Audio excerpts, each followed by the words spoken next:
begin here at 6 with an 11th hour attempt by the City Council to pass a controversial bill. It would prevent landlords from doing criminal background checks on potential tenants, and it would impact several million residents in the city. CBS 2 political reporter Marcia Kramer here now with the story. Marcia.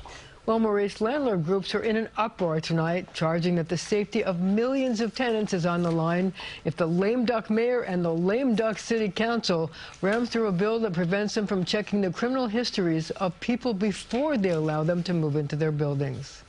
Murder, assault, battery, drug dealing, gun running, sex crimes. Joseph Strasberg, head of the largest organization of apartment building owners, running through a partial list of the crimes landlords would be unable to check for before renting apartments to prospective tenants under a new bill sponsored by City Councilman Stephen Levin. People with children want to know who their tenants are, and putting blinders on the owner and not telling the tenant, I think, is a disservice. And this experiment of social engineering is going to really result in chaos and increase of crime that's going to occur in buildings. The bill would affect an estimated 2.6 million tenants of co-ops, condos, and rent-stabilized buildings in the 5 boroughs.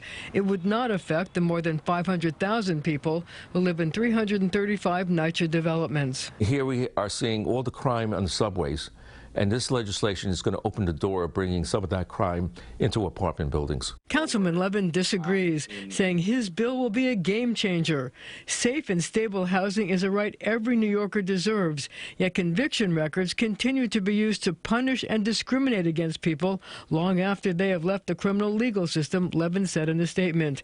Removing restrictive barriers would increase access to housing for hundreds of thousands of New Yorkers and make it possible for people to restart their lives. The bill is also supported by Mayor de Blasio, a spokesman saying, quote, "Stable housing reduces recidivism. Discriminatory housing practices make it worse. Keeping our cities safe means changing the way we think about housing equity, not repeating the same mistakes that leave people behind, even long after they've left the justice system." They need to check. They need to check. The problem with renting now, you can end up renting to a serial killer, somebody that has a whole horrible background. You could have children in the building, you could have elderly in the building. That's a bad idea because you don't know who's moving into your, your safe place, your safe haven. So I don't think that's a good idea. Well, a spokesman for the mayor points out the bill doesn't prevent landlords from evicting anyone who causes harm to the building or other tenants. Maurice? But that's never easy, as we know, right? No, it is not easy. Okay, Marcia, thanks so much for staying on top of that story.